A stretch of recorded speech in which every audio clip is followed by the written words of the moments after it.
നമസ്കാരം. പിന്നിട്ട വഴികളെന്ന ഈ ഒരു പ്രോഗ്രാമിലേക്ക് നിങ്ങൾക്ക് ഏവർക്കും സ്വാഗതം. ഇന്ന് ഞങ്ങൾ നിങ്ങളുടെ മുമ്പിൽ എത്തിക്കുന്ന മലയാളി ഹൈദരാബാദിലെ സാമൂഹ്യ സാംസ്കാരിക രംഗങ്ങളിൽ നിറഞ്ഞു നിന്ന ഒരു വ്യക്തിയാണ്. കലാപരമായും ഏറെ മുന്നിൽ നിന്ന അദ്ദേഹം ഇന്ന് ഞങ്ങളിൽ നിന്നും അകന്നുപോയിരിക്കുന്നു.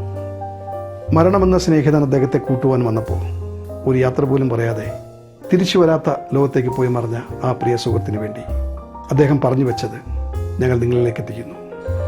വളരെ വേദനയോടുകൂടിയാണ് ഈ ഒരു എപ്പിസോഡ് ഞങ്ങൾ നിങ്ങളിലേക്ക് എത്തിക്കുന്നത്. ഈ ഒരു എപ്പിസോഡ് നിങ്ങളിലെത്തുമ്പോൾ ഞങ്ങളുടെ പ്രിയ സുഹൃത്ത് ശ്രീ ബാബുക്കുട്ടി തോമസ് ഒരുപക്ഷെ അദ്ദേഹം കാണുന്നുണ്ടാകാം ഏതോ ഒരു ലോകത്തിരുന്ന്. സ്നേഹത്തോടെ അദ്ദേഹത്തിൻ്റെ ഓർമ്മകളുടെ മുമ്പിൽ ആദരാഞ്ജലികൾ അർപ്പിച്ചുകൊണ്ട് ഈ ഒരു എപ്പിസോഡ് ഞങ്ങൾ നിങ്ങളിലേക്ക് എത്തിക്കുന്നു.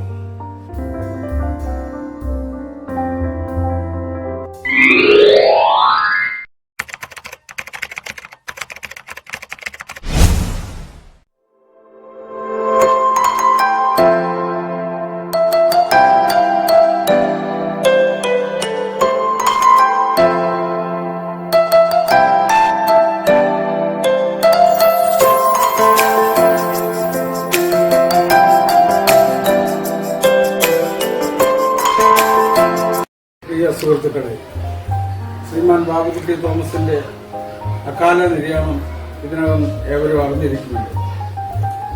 അദ്ദേഹം ഈ ലോകത്ത് നിന്ന് മൺമറയുന്ന കുറച്ച് ദിവസം മുമ്പ് ശ്രീ മനോജ് അങ്ങാടിക്കലിന്റെ നേതൃത്വത്തിൽ ഞാനും കൂടി ചേർന്ന് ഒരു അഭിമുഖം ചിത്രീകരിക്കുന്നുണ്ട്. നിർഭാഗ്യവശാൽ അത് പുറത്തിറങ്ങുന്നതിന് മുമ്പ് അദ്ദേഹം നമ്മളിൽ നിന്ന് വേർപെടുന്നു. അദ്ദേഹത്തിന്റെ ആത്മാവിന് നിത്യശാന്തി നേർന്നുകൊണ്ട് ആദരാഞ്ജലികളും അനുശോചനവും അറിയിച്ചുകൊണ്ട് അദ്ദേഹത്തിന്റെ പാവന സ്മരണയ്ക്ക് മുമ്പിൽ പ്രണാമം അർപ്പിച്ചുകൊണ്ട് ഈ അഭിമുഖം നിങ്ങൾക്കായി സമർപ്പിക്കുന്നു. എല്ലാവരും കാണുക, അഭിപ്രായം രേഖപ്പെടുത്തുക എന്ന് സസ്നേഹം അലക്സ് രാമന്തൻ. നമസ്കാരം. നമ്മുടെ ബാബുക്കുട്ടി നമ്മളെ വിട്ടുപിരിഞ്ഞതിൽ ഇന്ന് കുറച്ച് ദിവസങ്ങളായി. അദ്ദേഹത്തിൻ്റെ ഒരു ഇൻ്റർവ്യൂവിൽ ഞാനും പങ്കെടുത്തിരുന്നു. ശ്രീ മനോജ് അങ്ങാടിക്കലാണ് അതിൻ്റെ ഡയറക്ഷൻ ചെയ്തത്. ഏതാണ്ട് അത് പൂർത്തീകരിക്കുന്ന മുമ്പ് അദ്ദേഹം നമ്മളെ വിട്ടുപിരിഞ്ഞു. താങ്ങാനാകാത്ത നികത്താനാവാത്ത ദുഃഖങ്ങളാണ് നമുക്ക് ബാക്കി വെച്ചിട്ടുള്ളത്.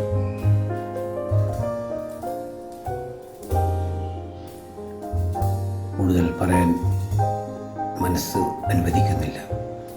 അദ്ദേഹത്തിൻ്റെ സ്മരണയിൽ 1000 ആദരാഞ്ജലികൾ അർപ്പിക്കുന്നു. നമസ്കാരം ശ്രീ ബാബുക്കുട്ടി തോമസ്. നമസ്കാരം. താങ്കൾ കേരളത്തിൽ എവിടെയാണ്? നാട്ടിൽ ആരൊക്കെ ഉണ്ട്? ഒന്ന് വിശദീകരിക്കാമോ? കൊല്ലം ജില്ലയിൽ കൊട്ടാരക്കര എന്ന സ്ഥലത്താണ് എൻ്റെ വീട്. എൻ്റെ വീട്ടിൽ ഇപ്പോഴ് അമ്മ മാത്രമേ ഉള്ളൂ. എൻ്റെ സഹോദരങ്ങളും സഹോദരികളും എല്ലാവരും നാട്ടിൽ തന്നെ. ഹൈദരാബാദിലേക്ക് വരാനുണ്ടായ കാരണം എന്താണെന്ന് ഒന്ന് വിശദീകരിക്കാമോ? ഏത് വർഷം വന്നു എന്നുള്ളതും. എൻ്റെ പഠനം കഴിഞ്ഞ് ഞാൻ ജോലി സംബന്ധമായി ഡൽഹിയിൽ പോയി. ഡൽഹിയിൽ നിന്ന് 89 ഫെബ്രുവരി മാസം 14-ാം തീയതി ഞാൻ ഹൈദരാബാദിൽ വന്നു. അന്ന് മുതൽ ഇന്ന് വരെ ഞാൻ ഹൈദരാബാദിൽ ജീവിക്കുന്നു. ഔദ്യോഗികമായി എന്ത് ചെയ്തിരുന്നു? ഇപ്പോൾ എന്ത് ചെയ്യുന്നു? ഇന്ത്യയിലെ ലീഡിംഗ് കമ്പനിയായ ഒരു സാറ്റലൈറ്റ് കമ്മ്യൂണിക്കേഷൻ കമ്പനിയുടെ സർവീസ് എഞ്ചിനീയറായിട്ട് ഞാൻ ജോലി ചെയ്തിരുന്നത്. അതിൻ്റെ ഭാഗമായാണ് എന്നെ ഹൈദരാബാദിലോട്ട് ട്രാൻസ്ഫർ ചെയ്തത്. ഇപ്പോൾ അതിൻ്റെ ഭാഗമായി ഇപ്പോൾ അത് കേബിൾ ടി വിയിലോട്ട് കൺവേർട്ടായി കേബിൾ ടി വിയിൽ ജോലി ചെയ്തു. ഹൈദരാബാദ് കത്തീഡ്രൽ ദേവാലയത്തിലെ അംഗമാണല്ലോ. ഏതെല്ലാം സ്ഥാനങ്ങൾ നിങ്ങൾ വഹിച്ചിട്ടുണ്ട്? ഇപ്പോൾ എന്ത് സ്ഥാനമാണ് നിങ്ങൾ വഹിക്കുന്നത്? ഞാൻ ഹൈദരാബാദ് കത്തീഡ്രൽ 1994 ആണ് ഞാൻ മെമ്പർഷിപ്പ് എടുത്തത്. അത് കഴിഞ്ഞ് ഞാൻ പള്ളിയുടെ എല്ലാ പ്രവർത്തനത്തിനകത്തും ഉണ്ടായിരുന്നു. പക്ഷേ 2006-08 എൻ്റെ ഓർമ്മ കറക്റ്റ് ശരിയാണെന്ന് എനിക്കറിയില്ല, അന്ന് മുതൽ ഞാൻ എല്ലാ മാനേജിംഗ് കമ്മിറ്റി കമ്മിറ്റിയിലും എക്സിക്യൂട്ടീവ് കമ്മിറ്റിയിലും സൊസൈറ്റിയുടെ കമ്മിറ്റിയിലും ഞാൻ പ്രവർത്തിച്ചു വരുന്നു, ഇന്നും പ്രവർത്തിക്കുന്നു. Okay okay okay. താങ്കൾ ഏതെങ്കിലും കലാസാംസ്കാരിക സമിതികളിൽ, അതായത് ഹൈദരാബാദിലെ ഏതെങ്കിലും കലാസാംസ്കാരിക സമിതികളിൽ അംഗമായിട്ടുണ്ടോ? തീർച്ചയായും. അത് എന്തിനു വേണ്ടിയാണ് എന്ന് പറഞ്ഞു. രാമന്തപൂരിലെ ആ ഒരു സംഘടനയുടെ എക്സിക്യൂട്ടീവ് മെമ്പറാണ് ഞാൻ. ഓക്കെ. അതുകൂടാതെ തണലിലെ മെമ്പറാണ്, ഓക്കെ. CTRMA മെമ്പറാണ്. ഓക്കെ. ഇതിലെല്ലാം ഞാൻ ഇപ്പോഴും പ്രവർത്തിച്ചു വരുന്നു. മറ്റുള്ളവരെ സഹായിക്കുന്ന നിങ്ങൾ സമയം കണ്ടെത്തുന്നു എന്ന് ഞാൻ വിശ്വസിക്കുന്നു. അത് എന്തിനു വേണ്ടിയാണ് നിങ്ങൾ ചെയ്യുന്നത്? തീർച്ചയായും ഞാനത് എൻ്റെ ഒരു പാഷനാണ്. എൻ്റെ വേറൊരാളെ സഹായിക്കുക എന്നല്ല, അതിനകത്ത് എനിക്ക് സമയം കണ്ടെത്തുക എന്ന് പറഞ്ഞാൽ എൻ്റെ ഒരു പാഷനാണ്. ജീവകാരുണ്യ പ്രവർത്തനങ്ങൾ നിങ്ങൾ വളരെയധികം ചെയ്യുന്നു എന്ന് ഞാൻ മനസ്സിലാക്കുന്നുണ്ട്. അത് ഏത് രീതിയിൽ നിങ്ങൾ ചെയ്യുന്നു ജീവകാരുണ്യ പ്രവർത്തനങ്ങൾ? എന്നെ ഒരാവശ്യത്തിന് ആര് എന്നെ വിളിച്ചാലും ഞാൻ ആ സ്ഥലത്ത് എത്രയും പെട്ടെന്ന് എൻ്റെ ജോലിയോ ബാക്കിയുള്ള കാര്യങ്ങളോ ഞാൻ നോക്കാതെ ഓടിയെത്തി അവിടെ ഒരു മരണമായാലും വിവാഹമായാലും അവരുടെ വീട്ടിൽ എന്തെങ്കിലും ആവശ്യമുണ്ടെങ്കിൽ അതിൽ ഞാൻ ഏറ്റവും കൂടുതൽ അവരെ സഹായിക്കുക, മറ്റുള്ളവരെ സഹായിക്കുക എന്നുള്ളത് എൻ്റെ ഒരു ധർമ്മമായി ഞാൻ കാണുന്നു. നിങ്ങളുടെ കുടുംബ പശ്ചാത്തലം ഒന്ന് വിശദീകരിക്കാൻ പറ്റുമോ? ഞാൻ എൻ്റെ ഭാര്യയും ഒരു മോനും അടങ്ങുന്നതാണ് എൻ്റെ കുടുംബം. ഇപ്പം എൻ്റെ മകൻ കല്യാണം കഴിഞ്ഞ് അടുത്ത സമയത്ത് കല്യാണം കഴിഞ്ഞ് ഇപ്പം ഞങ്ങളോടൊപ്പം താമസിക്കുന്നു. എൻ്റെ ഭാര്യ ഒരു സ്കൂൾ അധ്യാപികയാണ്. Okay okay. മകൻ ജോലി ചെയ്യുന്നുണ്ട്? മകൻ ജോലി ചെയ്യുന്നത് IT കമ്പനിയിലാണ് മകൻ ജോലി ചെയ്യുന്നത്. Okay okay. മകനോടൊപ്പം താമസിക്കുന്നു. തീർച്ചയായും. സാറേ നമസ്കാരം. നമസ്കാരം. സാർ ഇപ്പം പ്രവർത്തിക്കുന്ന സമാജങ്ങളിൽ സാറിനെ ഏറ്റവും കൂടുതൽ സ്വാധീനിച്ച കുറെ വ്യക്തികളുടെ പേര് ഒന്ന് പറയാം. അതായത് ഓർമ്മയിൽ നമ്മുടെ മനസ്സിൽ തങ്ങി നിൽക്കുന്ന, നമ്മളൊരു ഏതൊരു ആവശ്യത്തിലും ഏതൊരു കാര്യത്തിലും ഇടപെടുമ്പോഴും നമ്മളെ കൂടെ നിൽക്കുന്നത്, നമ്മളോടൊത്ത് സഹകരിക്കുന്നതും അവരെ കുറച്ച് 1-2 വ്യക്തികൾ കാണുമല്ലോ. തീർച്ചയായും. അവരെ പ്രത്യേകിച്ചൊന്ന് പറയാൻ പറ്റാമോ? എന്നെ ഈ കലാസമിതികളിലെല്ലാം അംഗമാക്കാൻ കൊണ്ടുവന്നത് അലക്സ് സാറാണ്. അലക്സ് സാർ കഴിഞ്ഞിട്ട് പിന്നെ സാറിനകത്ത് വന്നിട്ടുണ്ട്. അത് കഴിഞ്ഞിട്ട് പിന്നെ കുറേ ആൾക്കാർ, കുറേ നല്ല മനുഷ്യരുണ്ട്. പിന്നെ മനോജ് അങ്ങാടിക്കലിനെ കണ്ടിട്ടുണ്ട്, പ്രദീപിനെ കണ്ടിട്ടുണ്ട്, ലിബി മിഞ്ചനെ കണ്ടിട്ടുണ്ട്, കേശബ്രാഹ്മൺ സാറിനെ കണ്ടിട്ടുണ്ട്, MN അബ്രഹാം സാറിനെ കണ്ടിട്ടുണ്ട്, റോഷൽ കൊറിയറിലെ തോമസ് ജോണിനെ കണ്ടിട്ടുണ്ട്. ഇവരൊക്കെ എനിക്ക് ഒത്തിരിയും പ്രചോദനങ്ങൾ തന്നിട്ടുണ്ട്. ഓക്കെ, നല്ല കാര്യം. സാർ ഇവരുടെ കാര്യങ്ങളൊക്കെ കുറിച്ച് പറയുമ്പോൾ സാറിന്റെ ഒരു പ്രവർത്തനവും, അതായത് അവരുടെ ഒരു പ്രവർത്തനമായിട്ട് സാറ് ഒരുമിച്ച് എന്തെങ്കിലും ഒരു സാഹചര്യത്തിൽ കൂടുമ്പോഴും അതിന്റെ വ്യത്യസ്തമായിട്ടുള്ള എന്തെങ്കിലും ഒന്ന് പ്രത്യേകിച്ചൊന്ന് പറയാൻ പറ്റുമോ? ഇവരിൽ ആര് എന്നെ ഏത് ജോലി ഏൽപ്പിച്ചാലും ഞാനത് കൃത്യനിഷ്ഠയോടുകൂടി ചെയ്തു കൊടുക്കാൻ ഞാൻ മാക്സിമം ശ്രമിക്കുന്നു. അതേപോലെ തന്നെ കൊറോണ സമയത്തൊക്കെ ഒരുപാട് ബുദ്ധിമുട്ട് പ്രയാസങ്ങൾ വന്നിരുന്നു. ഈ പറഞ്ഞ വ്യക്തികളും സാറുമായിട്ട് എന്തെങ്കിലും ഈ വ്യക്തികളെല്ലാം കിറ്റ് കൊടുക്കാൻ വേണ്ടി എന്നെ സമീപിച്ചിട്ടുണ്ട്. കഴിഞ്ഞ സമയത്ത് ഞാൻ ഈ കിറ്റുകൾ വാങ്ങി ഈവൻ കൊറോണ ഉള്ള വീട്ടിൽ പോലും കൊണ്ടുപോയി കൊടുക്കാൻ എനിക്ക് സാധിച്ചിട്ടുണ്ട്. സാറിന് ഒരു ബുദ്ധിമുട്ട് തടസ്സങ്ങളൊന്നും ബുദ്ധിമുട്ട് ഇതുവരെ ഉണ്ടായിട്ടില്ല. അതിനുശേഷം കൊറോണ ഉണ്ടായി, പക്ഷെ ആ സമയത്ത് ഉണ്ടായി. ഈ സമയത്ത് സാറിന് ഫാമിലിക്ക് എന്തെങ്കിലും ബുദ്ധിമുട്ട് നല്ല okay okay okay.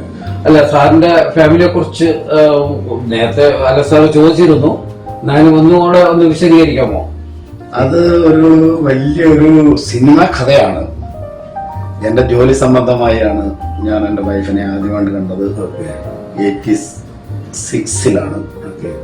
Upper Assam ഇന്ത്യയുടെ ഒരു കോർണറിലാണ്. സാറേ, കേരളത്തില് പെണ്ണുങ്ങൾ ഇല്ലാത്തത് കൊണ്ടാണോ അതോ? എന്റെ ജോലി സംബന്ധമായി ഞാൻ അവിടെ പോയി കഴിഞ്ഞ് യാദൃച്ഛ്യമായി കണ്ടു.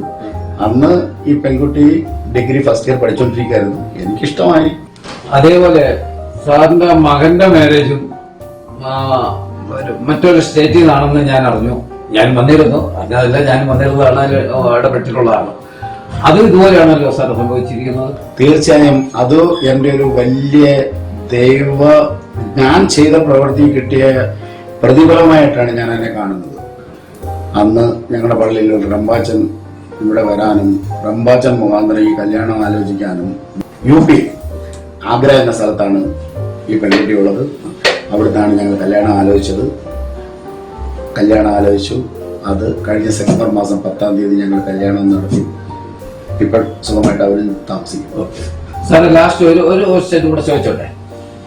സാറിന് കലാപരമായിട്ട് എന്തെങ്കിലും ചെറിയ ചെറിയ വേഷങ്ങളൊക്കെ ചെയ്യുന്നുണ്ട്. അത് മനോജ് അങ്ങാടിക്കൽ സാർ എന്നെ ഏൽപ്പിക്കുന്ന ചെറിയ ദൗത്യങ്ങൾ നമ്മൾ എന്നെ കൊണ്ട് ചെയ്യാവുന്ന രീതിയിൽ ഞാൻ ചെയ്യുന്നു. അല്ലാതെ ഞാൻ വലിയ കലാകാരനൊന്നും അല്ല. അപ്പൊ ഞാൻ ഈ കൂട്ടത്തിൽ ഞാൻ ഒന്ന് പറഞ്ഞോട്ടെ. ഇപ്പൊ ഞാനും മനോജ് അങ്ങാടിയും കൂടെ ചേർന്ന് ഒരു ഷോർട്ട് ഫിലിം വീണ്ടും ഒന്ന് റിലീസ് ചെയ്യാൻ പോവുകയാണ്. അതില് സാറിന് ഒരു ചെറിയ വേഷം തന്നാ ചെയ്യാൻ പറ്റുമോ? ഇച്ചിരി പൈസയും കൂടെ തന്നാൽ കൂടുതൽ ചെയ്യാൻ സാധിക്കും. ഓക്കെ താങ്ക് യു സാറേ. Thank you very much. എന്തായാലും സാറിനെ കാണാനും സഹകരിക്കാനും സാറിന്റെ കുറെ വിവരങ്ങളൊക്കെ അറിയാൻ പറ്റിയതിൽ. ഹൈദരാബാദില് ഒരുപാട് മലയാളികൾ ഉണ്ട്. ഒരുപാട് മലയാളികളുണ്ട് ഹൈദരാബാദ്. തീർച്ചയായും. ഇപ്പൊ നമ്മൾ സഹകരിക്കുന്ന മലയാളികൾ അത്ര ഉണ്ടാവില്ല, വളരെ കുറച്ചേ ഉള്ളൂ. അപ്പൊ ഈ സഹകരിക്കുന്ന മലയാളികളിൽ അങ്ങേക്ക് കിട്ടിയ അനുഭവങ്ങൾ എന്തൊക്കെയാണ്? ഒന്ന് വിശദീകരിക്കാൻ പറ്റും? എനിക്ക് കിട്ടിയ അനുഭവം നല്ല മനുഷ്യരും ചീത്ത മനുഷ്യരും ഉണ്ട്. രണ്ടും അതിനകത്ത് മിക്സാണ്. പക്ഷേ ഞാൻ വിശ്വസിക്കുന്നത് എന്നെ സ്നേഹിക്കുന്ന ആൾക്കാർ ഞാനും അതുപോലെ സ്നേഹിക്കുന്നുണ്ടാകും. അതിനൊരു ഒരു ഉദാഹരണം തന്നെയാണ് താങ്കൾ എന്നെ 2 ഷോർട്ട് ഫിലിമിൽ അന്ന് എന്നെ അറിയുപോലുമില്ലായിരുന്നു. എന്നിട്ടും താങ്കൾ എന്നെ സെലക്ട് ചെയ്ത് എനിക്കത് ചെയ്യാൻ സാധിച്ചു. അപ്പോൾ താങ്കൾ എന്നെ അംഗീകരിക്കുന്നു എന്നുള്ളതിനുള്ള ഒരു ഉദാഹരണമാണ്.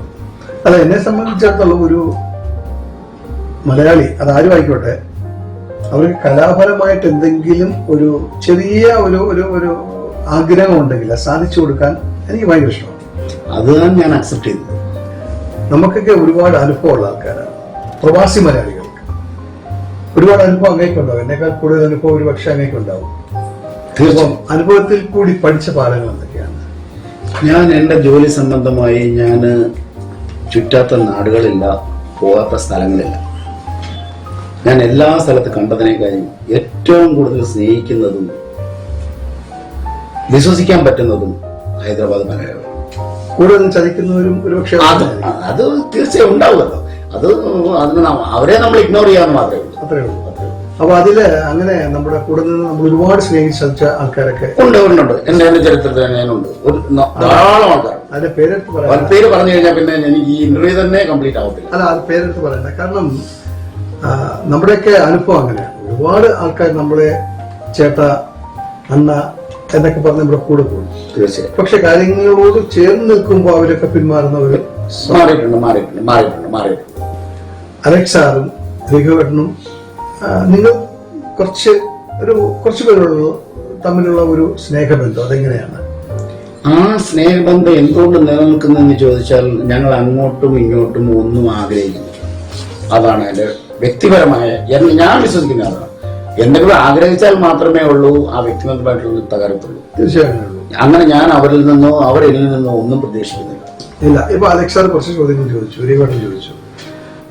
ഒരുപാട് മലയാളികൾ നമുക്ക് പരിചയമുള്ളവരുണ്ടാവും. പക്ഷെ നമ്മുടെ ജീവിതത്തിലേക്ക്, നമ്മുടെ ജീവിത ലൈഫിലേക്ക് നമ്മളെ ഒരുപാട് അറ്റാച്ച്മെന്റ് ചെയ്യുന്ന മലയാളികളിൽ വളരെ കുറച്ചു പേരിൽ താങ്കൾക്ക് കിട്ടിയ സൗഹൃദമല്ലേ അലക്സ് സാറ്? തീർച്ചയായും. അതെ, താങ്കൾ കൂടെ ഉണ്ട്. അത് ഞാനുണ്ടാവും, അത് വേറെ വിഷയം. പക്ഷെ എന്നാൽ നിങ്ങളുടെ നമ്മൾ പറഞ്ഞത് നമ്മുടെ ജീവിത യാത്രയിൽ നമ്മളോട് ചേർന്ന് നിൽക്കുന്ന കുറച്ച് ആൾക്കാർ. അതെ, അലസച്ചാൻ എന്നെ ഒത്തിരി പറഞ്ഞാൽ എന്നെ ഏത് കാര്യത്തിനും മോട്ടിവേറ്റ് ചെയ്ത് അത് പറയണം, ഇത് പറയണം, ഇന്നത് ചെയ്യണം എന്ന് പറഞ്ഞ് ചിന്തിപ്പിക്കാൻ പുള്ളി എന്നെ ഉപയോഗിച്ചു.